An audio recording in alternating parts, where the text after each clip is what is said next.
Hey, She Army. Welcome to episode 40 live of the Simple She podcast. I'm your host, Crystal Renee, and today we're going to be talking about getting our finances in order.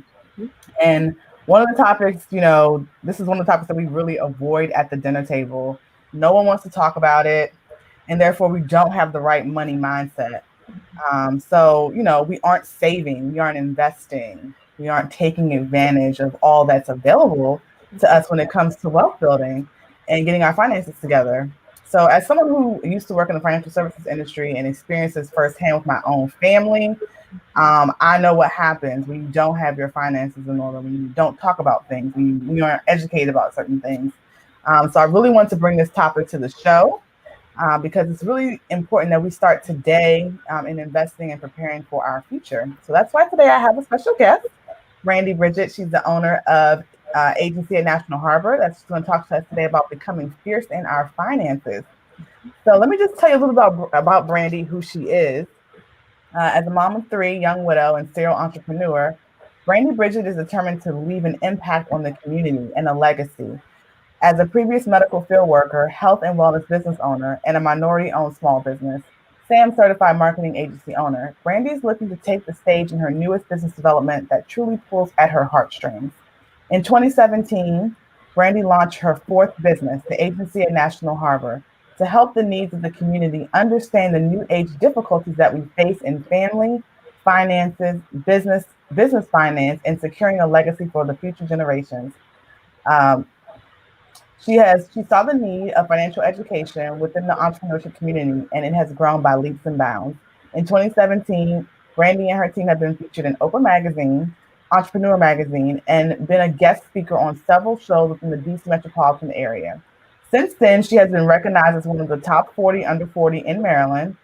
She has grown a financial firm of over 400 individuals nationwide and is looking to create a national impact on the financial literacy of this nation for decades to come. So welcome, Brandi, to the show. Thank you, Crystal. I appreciate it, you guys. I am so happy to be here with you all. Yesterday, we had an amazing virtual conference where we got to just meet so many amazing women. So I'm excited to carry this on today with you. Awesome. And yes, yesterday was so great. And, I'm so happy that we're doing this today because, like I said, this is really something that I'm really passionate about. And, we had limited time in the conference. So I wanted to, have this be a little bit longer conversation so that people can really get the nuggets that they really need. Absolutely. So just tell us a little bit how you got started in the financial services industry. That is such a loaded question. I really got into this industry for a couple of different reasons. One is that I was a military spouse, fell in love at 15, got married at 20. My husband had done multiple deployments with the Marine Corps. We found out that he had severe PTSD as time went on. And after a while, the military was like, listen, we're just going to medically retire you honorably. And so we were out on the West Coast, moved back to the East Coast, and we had actually started a business out there, a health and wellness business. We taught nutrition, and he loved the fitness side, so that's what he did. When we came back to the East Coast after they transitioned him out of the military to be back around family, he went back to school. He was getting his degree.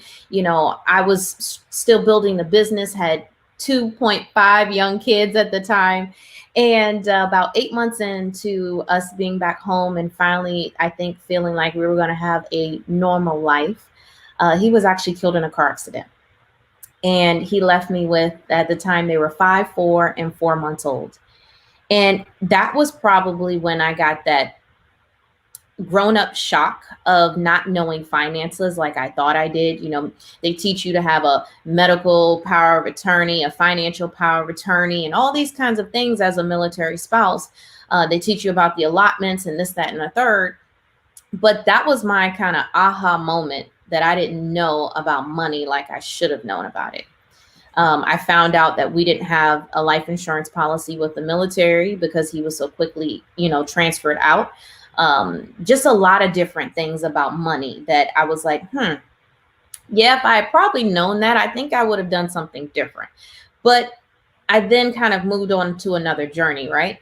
trying to find my way, being very young as when I got married, and trying to find my identity after, he passed away, and still trying to heal and heal the kids. I started working with a friend in his marketing agency. And the marketing agency dealt with nothing but small to medium sized business owners. And I didn't know anything about marketing in the beginning, but I started finding out that my passion was really just helping people. But then I also started seeing some patterns that small to medium sized business owners really didn't understand money. They didn't understand finance. They didn't understand the necessary things that they needed to put in place to really have their business be stable financially, to grow expansionally with the finances, and how to be able to really complete that legacy that they wanted to do with that business. But heck, I didn't know what to tell them, but I saw that there was a problem. And so that's when I kind of went on like this whole spiritual journey thing, and was like, literally, God, what am I supposed to be doing? Because I love helping people with marketing, but my heart just didn't feel like full. Like when you're on your path, how it feels full. And he was like, you're supposed to be teaching finance. And I was like, that's funny, because all I know how to do is balance a checkbook at the time. And so lo and behold, he introduced me to some mentors down the road. I got licensed in the industry. And in the first year of really getting into it, I started seeing like, wow, this is so much deeper than what I thought it was. Like there's so many levels to money. Now wonder like the United States and people just don't know, because it's just so deep. And so that's just really what revved my passion for it, was because I saw like, wow, if I would have known what I know now when I was married, we wouldn't have made the financial decisions that we had made. We would have probably been more financially prepared. And I feel like I would have been more financially responsible if something were to happen to one of us. We never thought about that. We were 20 in our 20s, no one thinks about that kind of stuff. Especially if you're not deploying anymore. I'm thinking, okay, he could potentially die in Afghanistan, Iraq, or something, not in Clinton, Maryland. So that really is what sparked it. But then I just started seeing, not only do business owners not understand money, but the average everyday person just doesn't get it, because we've never been taught the key principles. Yeah. So, I mean, 100% completely that resonates with me. Like, that's not something like my mom, she was an investor, but like in terms of like passing that knowledge really on to me, that really didn't happen. We didn't really, only thing I knew is that I should make money. Right. Like that's not really that's not really a lesson. That's not really telling me how to do something. No. And most people that I talk to, they have no clue. It's just like, I know I'm supposed to save some money and make some money. That's about the end of the conversation that we can have. So definitely, I hear what you're saying. And that leads into my next question, because I know that there's a lot of misinformation out there. Yes. So what is some common advice that you hear all the time that's just wrong when it comes to finances?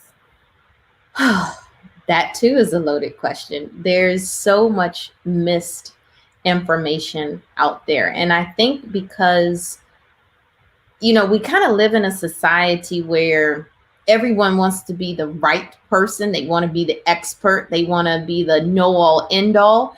But when it comes to money, there's not one clear path of success. And I think that's what people have the misconception, and that's what they kind of teach. Oh, you got to do it just this way. Oh, this is the best way, and this is how you're going to make it.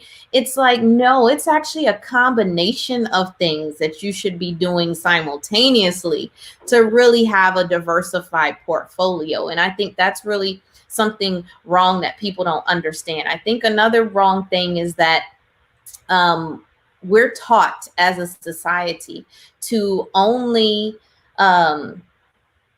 know traditional retirement accounts. Like that's the only thing that we've ever been told. We get a new job, we go to HR, we fill out the paperwork, they deduct some money, bada bing, bada boom. Like that's it. We don't really understand the levels to that either. Another wrong thing that we have and that wrong word in this situation is kind of a gray area. We're not taught about taxes and knowing our tax bracket. We're just taught to, like you said, make money, save some. And so that's just the wrong conception. And it can go in so many directions. But one of the probably the biggest wrong things is that it's not taught in schools. We're not having these conversations. We're not involving our children in these conversations. We're allowing them to just grow up and try to figure it out like we're figuring it out. And that's just going to, give a perpetuating cycle. Yeah, I completely agree. I know that when I have children, that's going to be like one of the first things that they learn. Seriously, is about all the different types of accounts, savings, like investments. We're going to have those conversations so they understand early. They can ask questions as they grow up, and they can do different things as they grow up, so that when they, are of age, they already have wealth essentially generated. Correct. So I think one area where parents go wrong is that they just rely on, the commercials that they see on TV or the pamphlets that they see in the pediatrician's office. And they're just like, well, at least I'm doing something. And, it's not just a 529 plan. It's not just a savings account. The world is evolving in such a crazy way. We have to start really arming our children up from the minute that they are born. And I don't think we're really taking that into consideration a lot of times. Right. I agree. So what do you feel like is the first thing we should do when it comes to trying to get our finances in order? Oh, now this one is an easy one. The first thing we need to do is have a monthly budget. You will not know how many people sit down with me and they are like, I don't know. I mean, I make money, but I don't really know where it's going outside of the mortgage and the light bill and the cable. You know what I'm saying? They're like, I just kind of spend what I want when I want to. And it's like, if you don't know where your money's going, how can you look at your trends? How can you look at, what is the average amount? Like COVID should have been this like perfect time for us to be able to see how much excess money we are spending in a normal society. Like we should have been able to see how we could take those inefficient dollars and redirect them somewhere else. But here it is, we're coming, 9-10 months into this thing almost. And people are still trying to figure out, I'm still spending and I'm not really going a lot of places, but I don't really still know where it's going. But if you really took the time to be a little bit diligent, it only takes a couple minutes a month. Really putting that budget out there, getting attached to some of those apps out there that attach to your bank accounts. And so they track your spending for you if you're not knowing where to start, because knowing those dollars is everything. I promise you, the wealthy know where their pennies are going. Yes, they do. I agree. They know.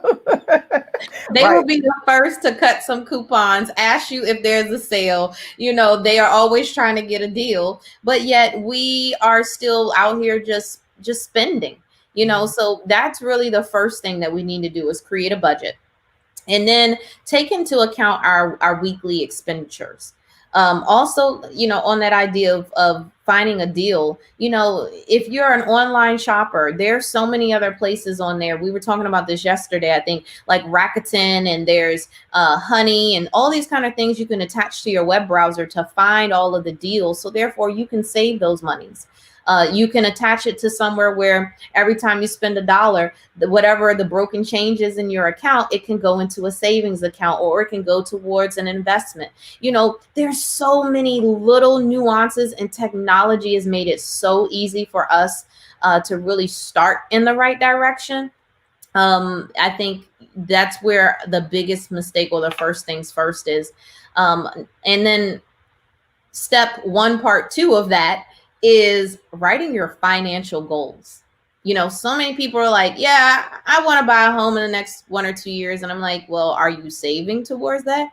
Well, not really. I mean, when I do get a little extra change, I put it in an account, but some things have come up, so I end up using that money. And it's like, okay, we've got to be a little bit more diligent with ourselves. We've got to really put that savings away and understand that we need to have multiple types of a savings accounts. One should be for emergency and emotional. One should be like, I had to do it for myself this year, a Christmas account. I've always told myself that I needed to do a Christmas account. I would not be that person last minute charging up credit cards and doing what I need to do. So there's different budgeting strategies, and you have to figure out what works for you. And that's what's so important about getting with a coach and setting up some of those firsthand steps. So therefore, you can look over time and see over a 90-day period, what has been my progression? How have I done well? Can I keep down this road, or do we need to adjust it a little bit? Right. I was like, I'm definitely a big user, fan of the apps. I have a couple: Acorns, Capital, Elvest. I have like all that stuff set up because it helps me like do it without thinking about it. Kind of. It's like I've already set it up. I know what I want, and I have different. And with Capital, I like that one because you can like make different funds for different things. So like, there's like like you said, Christmas account could be one thing you're saving for. New floors could be another thing you're saving for. Retire, like you could just bucket it out so that your money's going where you need it to go. So yeah, I definitely second that. Cute. And then the roundups, Acorns, they got that on lock. So I'm like, and then if you shop through Acorns too, they give you they invest the cents on the dollar, I believe, for you as well. So small steps. Yeah, just small. They're baby steps. And so many people think that you got to like be all in like 110%. And like, no, it's like, it's a journey. You got tiptoe. Yep. That's right. Yep. And those apps totally help you tiptoe and get accustomed to it and be able to do things that you weren't, able to do on your own. Right. So what, in keeping with that thing, what are some investment wealth building vehicles that most people don't take advantage of? Oh, wow. Yeah, totally. The investments side, so many people are scared of investments that they don't know where to start. There's so much out here. I think we have to start understanding that we can do a little bit and then become more knowledgeable. I think that on the wealth building side, we don't fully understand how tax deferred accounts should be utilized in our wealth strategy. Like I said earlier, it's become the norm that's the end all be all of our retirement savings. People don't understand. If you talk to the average person, they don't know the difference between a tax deferred account. Some people don't know about mutual funds. They don't know about CDs. They don't know about Roth accounts. They just are like, I'm just doing whatever my job is telling me I need to do. They don't even know what type of account that is. And we have to start arming ourselves with that education.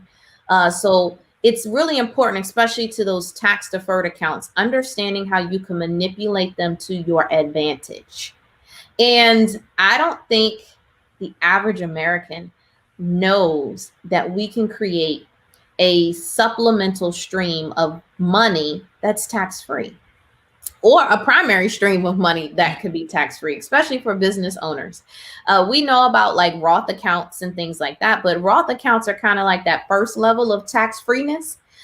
We don't understand that there's other avenues out there that we could be building that are legally tax-free money due to IRS codes and things like that can be more advantageous for us. It can kind of kill two birds with one stone, so to speak. It can help you satisfy a lot of different areas within your financial world in your life that you need to be taken care of. Right. So what are some tips for business owners when it comes to securing their finances or wealth building strategies? First, they need to make sure that their business money and their personal money is not commingled. I think so many business owners think, well, I'm just starting off in my business. It's okay. No, from the beginning, you need to have great bookkeeping efforts. Even if you have to get a bookkeeper and hire them on a like monthly basis just to kind of overview your books, you don't have to spend an arm and a leg doing that. And, honestly, during COVID, like I think it's QuickBooks now has a virtual bookkeeper that's attached to it. So you might be able to get that for a very low cost. There are bookkeepers out here that are looking at that. Talking to a tax professional or a CPA to really understand before you're jumping into business and on a quarterly basis. I think that's huge. Many business owners don't realize about business tax until tax time. And then their good old uncle gonna come slap them with this big old note, right? And they're like, hold up, I done spent that money already. What am I supposed to do with that? And then they become in the arrears.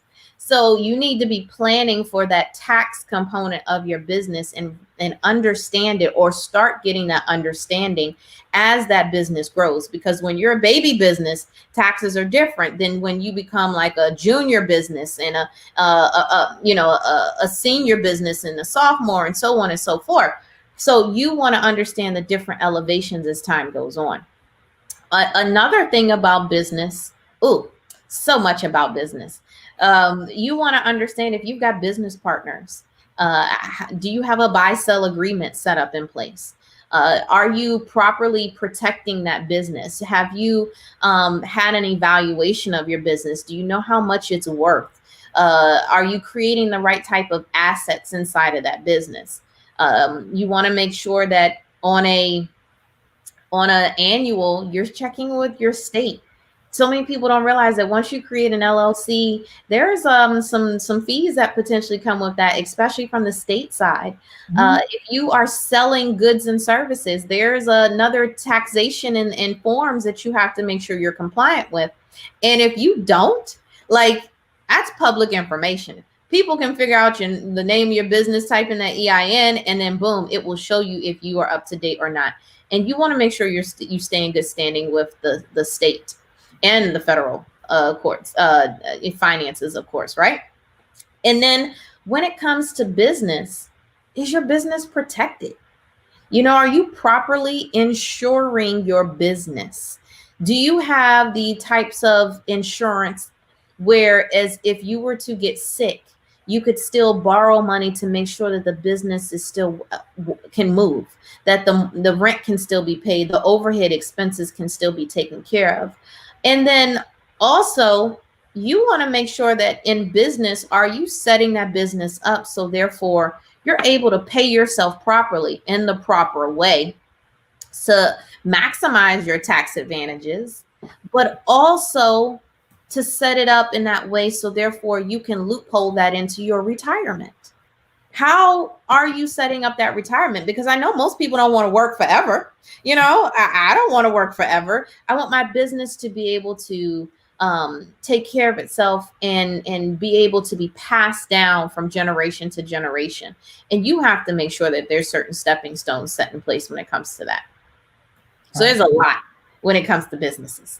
Hope y'all listening, man. These are some gems here. Brain's just dropping them one after the other. So we're gonna give Brandi's contact information at the end of this. But please, if you have a business, make sure you are listening, whether you have a business or not. This conversation is important. Yes. So because I'm passionate about this topic, we're just gonna jump right into it. Tell us because I get into arguments with people about this all the time. Still, like, this is literally arguments. What are the advantages of whole life insurance? Oh my gosh. I had a moment today. I did. And I saw a good friend of mine promoting the concept of buying term and investing the rest and completely becoming self-insured, right? So we had this dialogue today where in a perfect world, that would be a great concept. But in 2020, in the United States, that is just not going to fly unless you are a multimillionaire. Because the average individual, when you buy a term insurance policy, you don't realize in the beginning, because it's cheap, that, okay, I got $1 million worth of coverage for like $19.95 and I'm 20. And so I've got young kids. So I'm doing what I'm supposed to do as an adult, right? But then when you hit 40, they're going to call you and they're going to be like, Miss Crystal, congratulations. You're still alive on this earth with us. But unfortunately, your policy isn't. It has expired. That 20 years is actually out the door, Miss Crystal. So, but here's the good news. We can actually give you a new policy, but we're actually going to have to insure you as a 40-year-old, Miss Crystal. And if you've got any health conditions, they're going to have to get tied in there too. But the good part is you're still here with us. And at 40, you're like, oh, snap. I guess I still have to do this because like I'm a full adult now. And like I got all these full responsibilities and I need $1 million of coverage. So that $20 then jumped to $280 a month. And I'm like, but I'm in my mid-career. So I guess I can do $280. Okay, cool. So you paying that $280 every single month. And then, 60 rolls around the corner. You're like, okay, my business is set up. I'm good. Everything like that, and they call you and they're like, oh, Miss Crystal, congratulations. You are still here with us. We are so excited that you're still here on the universe. But unfortunately, your policy isn't. And so now, Miss Crystal, as you know, we did this like 20 years ago, and we're going to have to do it again. We're going to have to reinsure you, but now it's not at a 40-year-old, it's at a 60-year-old. And if you didn't already know it, like actuarial wise, like you're already at high risk. So your insurance is going to be a little bit more expensive. So, but have no fear. Now your premium is about $800 a month for you to have $1 million worth of coverage. So at that point, you're like, hold up. There's no way in the world I can spend $800 a month for $1 million in coverage. So I'm either going to have to back that down in coverage to meet what I can pay. And what they don't tell you at that point is most of the time they become an annual renewable term policy. So every year it's got to renew at the age in which you are growing to. So 61, new policy, new premium. 62, new policy, new premium, to the point where Crystal just can't afford it any longer. And so now that insurance has gone away. But most people say, oh, that whole idea of buy term, invest the rest type deal, they're like, you don't really need it because the other money that you had, we're putting it all in the stock market. And so we are going to just totally depend that the market is never going to have a really big downtime, that it's only going to have gains for you. So therefore, if you ever get sick and you need money to take care of you, you'll have a couple $100,000, maybe even $500,000 there, just if you get sick alone. Oh yeah, not to mention retirement. You need about $1 million after taxes for retirement, but that's okay. We are sothebomb.com at investing. You should have almost $2 million in your retirement accounts. So that's where you're going to be. Does that really happen in this world? No. We all know because of our lovely current administration and their love for the stock market, it has been said that about 14% of America really is investing in the market. If we don't even know how to balance a checkbook and we still getting hit with fees at the banks, how in the world are we really going to buy term and know how to invest the rest? It just doesn't work. So then people are like, well, whole life insurance, I mean, like that is so expensive and it doesn't really do anything for me. Why should I have whole life?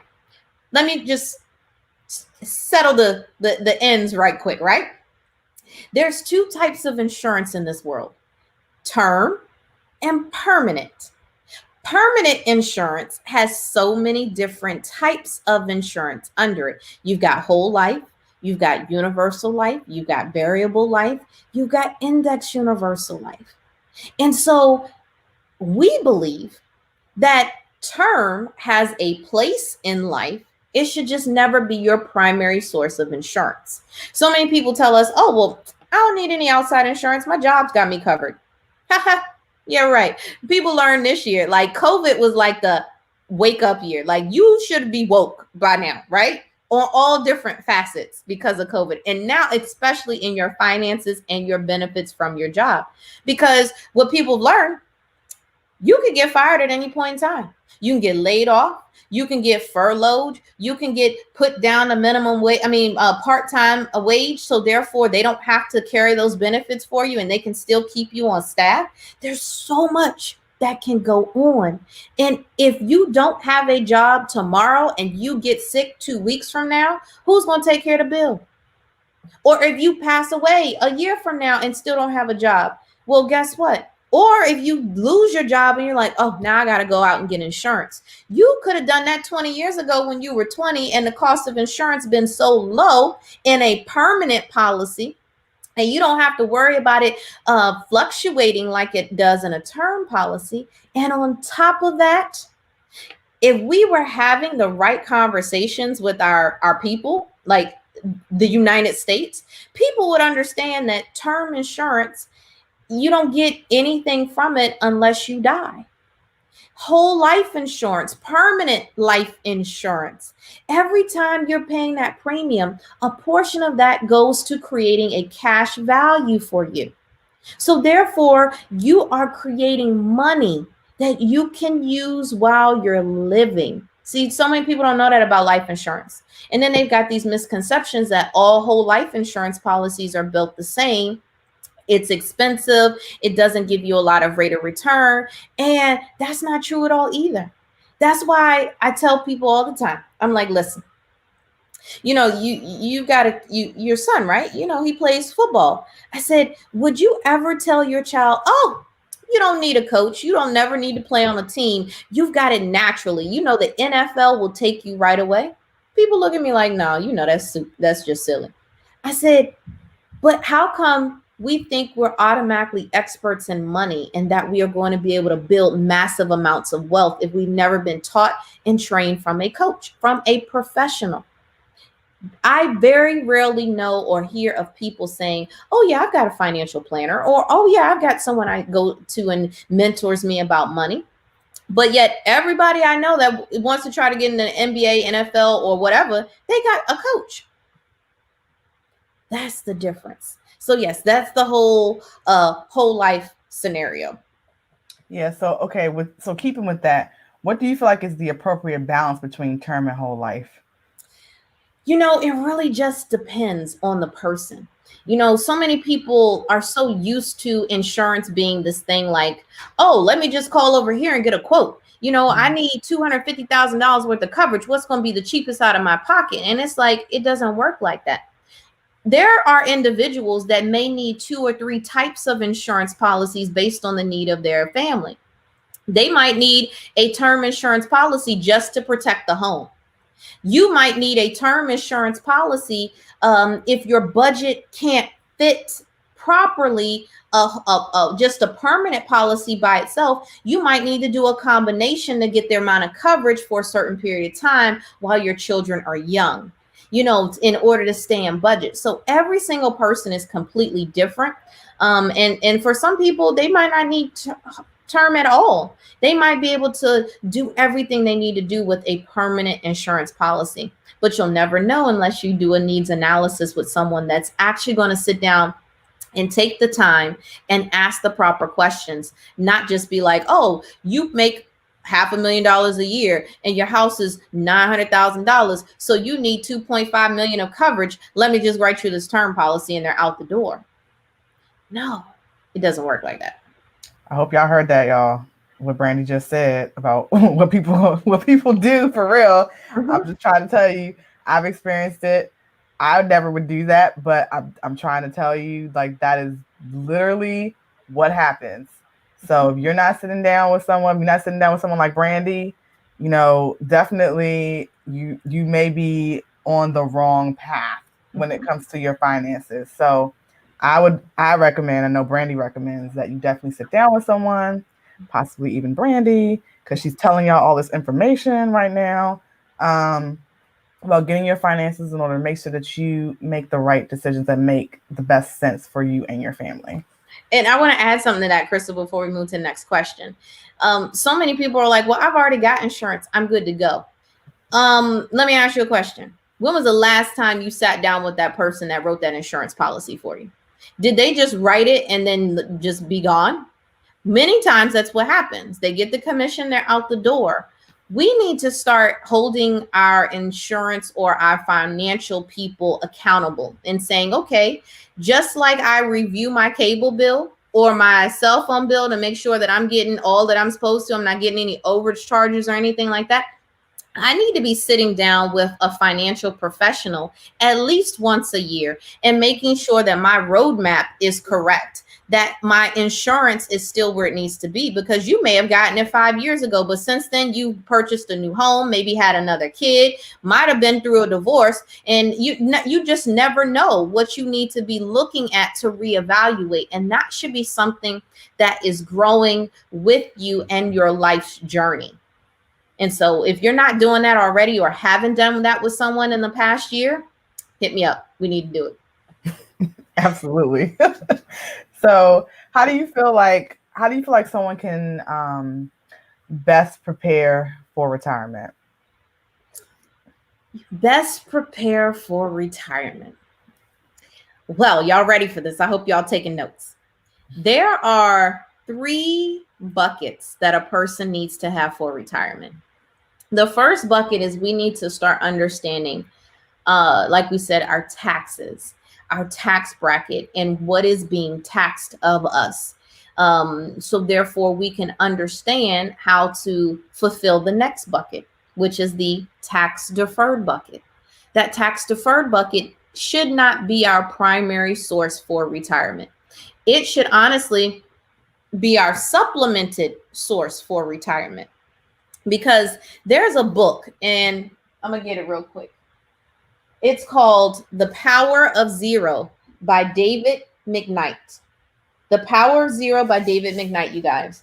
This book is just an amazing book. I send it to all of my clients and potential clients, and I let them know, like, listen, you've got to get up on this book, because it will give you such a crystal clear concept of what we're talking about.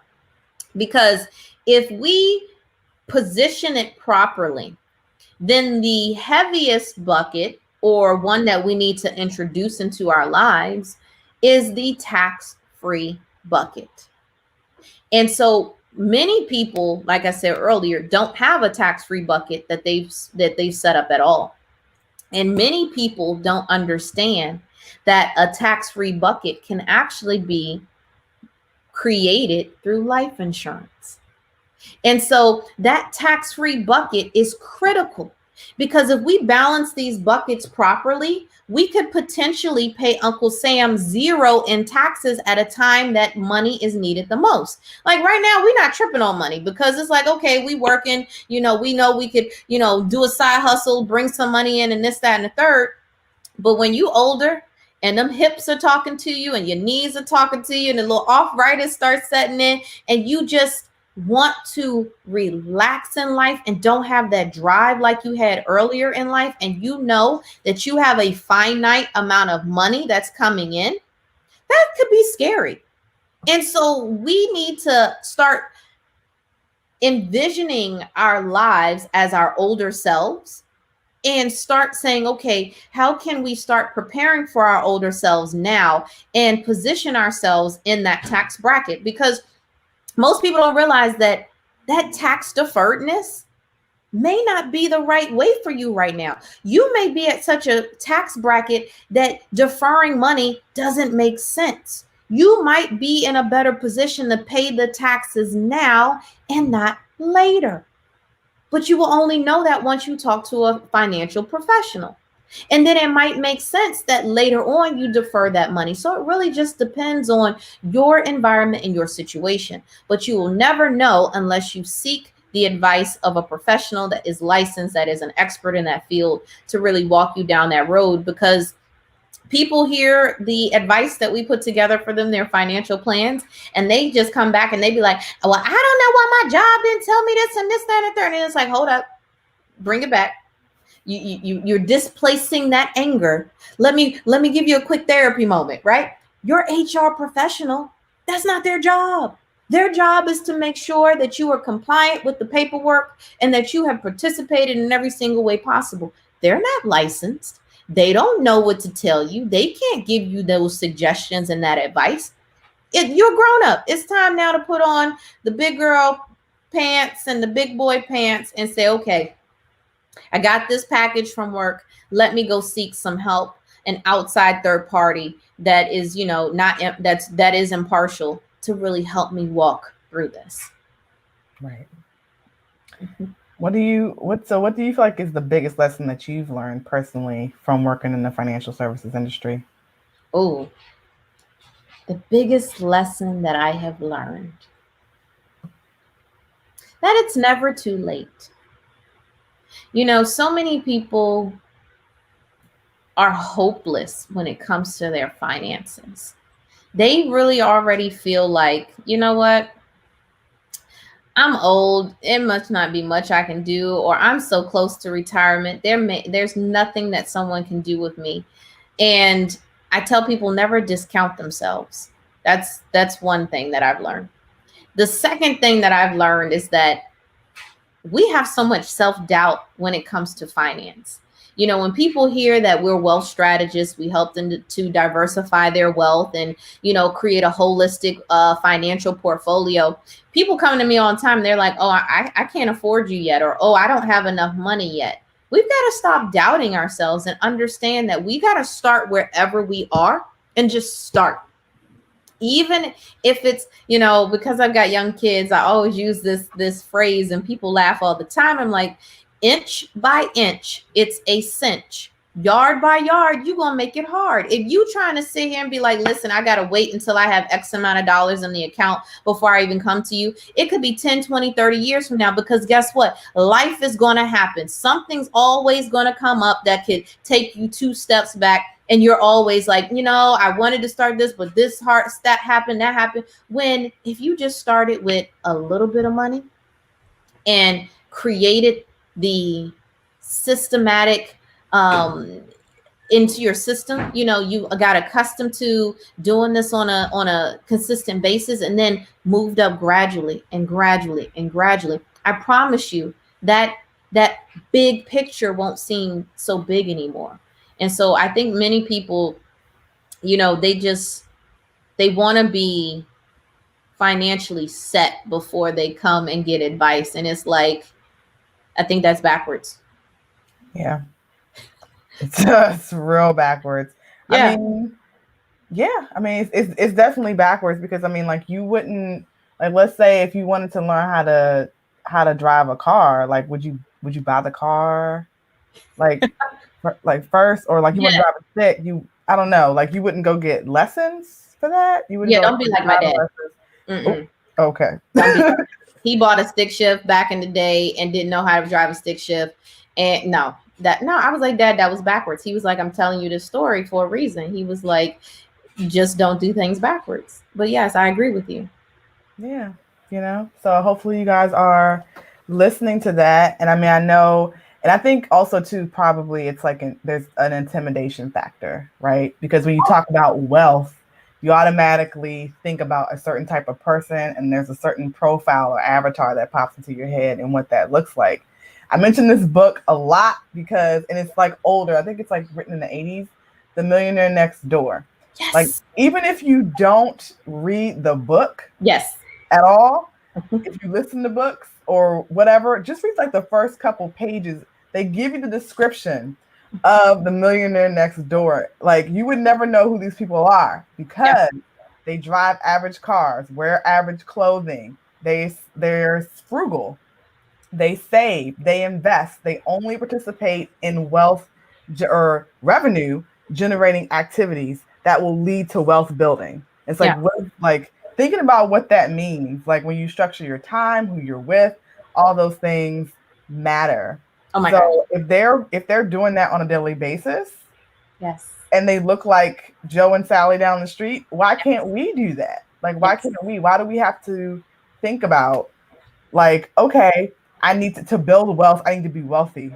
That makes no sense. It's called wealth building. For a reason. Hopefully you guys are listening, and it is starting to make sense, that in order for you to build wealth, you have to start building wealth. Yes. Like, I am so appreciative of this journey, not just because I'm helping others, but it has so helped me as a person. I love acorns. I love like fractional stocks, like all the little things. It has totally changed my mindset. Like for the kids' birthdays, I'm not looking to go out here and spend $1 trillion on this superficial crap anymore. I'm like, listen, we're going to put money together so we can go buy, an investment property soon. So therefore you guys can be able to build upon that. Like my mindset about money is so different now. I can walk past a Gucci store and be like, oh yeah, that's cute, but like I'm not trying to buy it.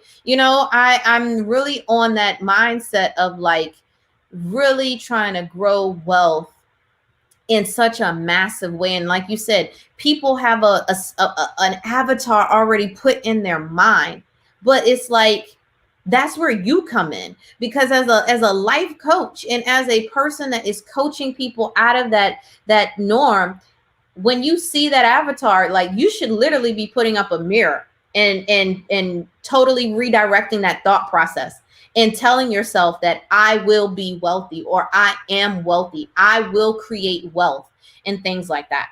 Absolutely. That's the first thing. Affirmations, huge part of my life. Huge. I'm like, wake up in the morning, money automatically comes to me. Mm-hmm. I'm an ATM. Yep. Money automatically comes to me. Like ATM. Yes. And it's not necessarily like being obsessed with money, but it's just that I want to create that life of abundance. I want abundance in my life. And so I have to think and attract that using the law of attraction, that I am wealthy already. Mm-hmm. Like, and it'll just come, just keep coming to you. Like, and it doesn't have to be necessarily, like I said, like in the form of like stacks of money. Like you never know how your wealth is going to come to you. Could be a business opportunity. Right. It could be a grant. It could be an opportunity to invest in something. It could be somebody dropping a dime about a dividend stock that you just didn't know about. Like it's just so many ways that wealth can come to you on a day-to-day basis. I'm like Crystal, affirmations are huge, especially as a business owner, because there's so much stuff you can go through on a day-to-day basis that could just beat you down and be like, I quit. But you can't, because you've got to keep moving. You've got to keep doing it, because it was placed on you for a reason.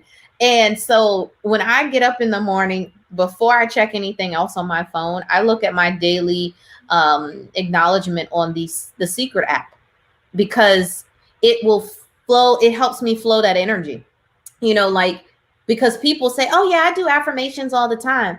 But it's like, are you just saying it, or did you really believe it? Like, did your brain and your heart coincide when you said it? Or was it like you were just saying it, but deep down in your heart, you were like, I don't believe that yet.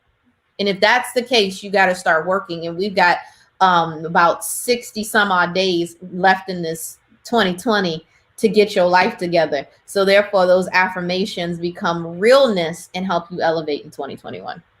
Absolutely. And guys, Brandi's info, her website is actually in the description of this live. And also the application for the She Collective is also in this live. So if you are interested in getting your mindset right, really setting those goals for yourself and your business, definitely make sure you click on the link to apply for the She Collective, and we can have a conversation. You can have a conversation with Brandi about getting your money mindset together, and you can have a conversation with me in terms of getting that clarity you need to be able to move forward in life and to really believe those affirmations. Because again, if you understand how the law of attraction works, if you don't really believe it, you are putting that out into the universe, and that's what you're getting back. Yep. That's what you're getting back. So we don't want that for you, especially not in 2021. No, right? being a part of that She Collective is huge, you guys. You don't understand. Like, mindset is everything in this world. Our brain is so powerful. It is more powerful than we ever could have imagined. And if we've got a fear of money, we've got something blocking us from being able to really reach our whole, evolution of success, it can be changed by allowing someone to help you flow through and to your destiny. And sometimes that's what we need. And so the She Collective is just a place where you can really get those guiding steps to be what you need to be. And honestly, stop blocking your own blessings. So many times people be like, oh, well, this happened. It's like, no, boo, issue. Get out your own way. It's time. Amen. Yes, absolutely. So since I typically have womenpreneurs, and Brandy's an amazing womenpreneur, um, and I always ask this question because a lot of women watching the show or listening to the podcast later would possibly be interested in getting into finances or the financial services industry. So what advice would you give them to be able to get started in this space? First, I would let them know that it is truly possible. Over the last 3 years, we have been able to grow the agency National Harbor to over 400 plus agents across the country. We're in 29 different states. And so I had a lot of self-doubt in the beginning. I'm not even gonna lie. I was like, who's gonna listen to this little military widow? And then she's done multiple businesses before. She don't know nothing about money. Who's gonna listen to her, and how's she gonna find clients, and yada, yada, yada, yada. So the first thing I would say, get with a coach like Crystal and knock down those barriers, right? The second thing is do your due diligence and find the passion that you have inside the field. For some people, it's foreign exchange money. For some, it's cryptocurrency. For some, it's totally investments. And for others, they want to be in the field that I'm in, where it's in the way where we can help people maximize their money without having losses. I firmly believe that you have to have a little bit of everything on your pie, but your root should be in something that is firm, that would allow you to be able to grow money, leveraging the stock market as a tool. But because your money's not in it, it still gives you that ability to have that safety net, right? So if they're looking to get into the industry, find the passion that works for you, and then find out what it takes to get there. For me, myself especially, I had to go out and get a life and health insurance license. So I had to figure out what were my state requirements. Then I became a certified financial educational instructor, which is a national certification. And I've been, I tell people all the time, I'm going to constantly be a student of the business, because money is an evolving thing. It's going to change over time based on the needs of our community. And so, I'm looking to mentor women that want to get into the industry and make some money, because this is an industry that has usually been taken over by men. And so we're now coming in and we're breaking the glass ceiling. We like our good girl Kamala and telling people, go ahead and put them shoes on, because honey, there's glass on the floor, because we breaking some levels up in here. You know what I'm saying? And it's like, it is our time. Women want to be able to speak to someone who understands their struggle as an entrepreneur or a head of household or someone making money, someone who understands that a single woman has different needs than a married woman, or a woman who has children has different needs than a woman who doesn't have children. There's struggles that we go through as women when it comes to our finances that not all the time a man understands. So what I'm letting you ladies know, that there's a lot of room at the table. There's so much room at this financial table. If it is something that has been burning inside of you, reach out to me. I can certainly help guide you to where you want to be, how to get started, and how honestly the best is yet to come. Yes. Love it, love it, love it. So, Brandi, please tell us how folks can get in contact with you. Drop your social, give us your website. Tell us. So, if you want to book an appointment with me, I am free, you guys. There is no cost for my consultation.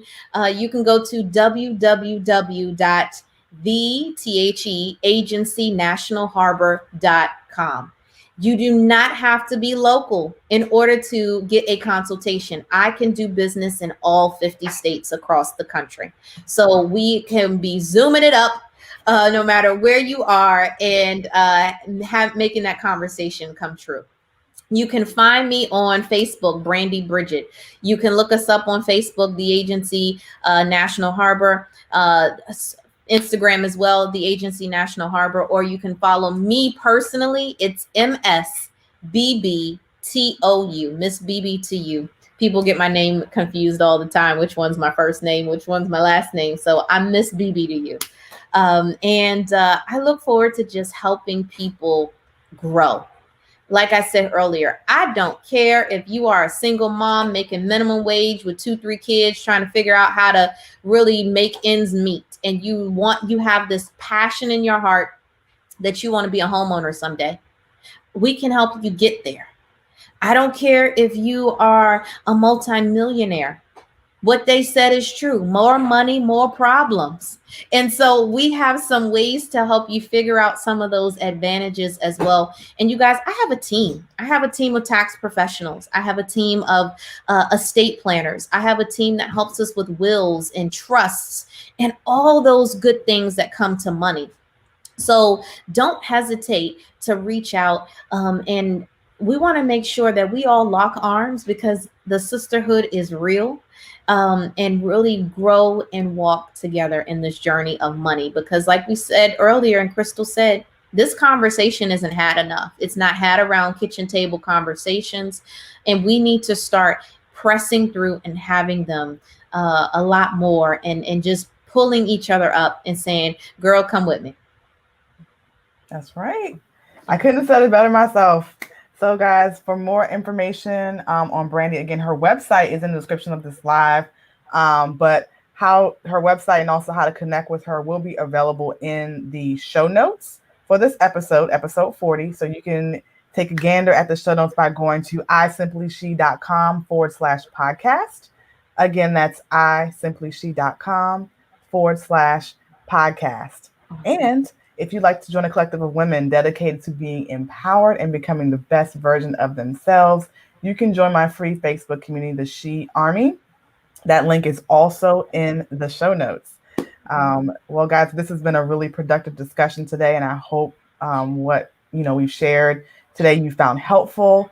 And just remember, you too can conquer if you slay hard every day. Thanks so much, Brandi. Thank you.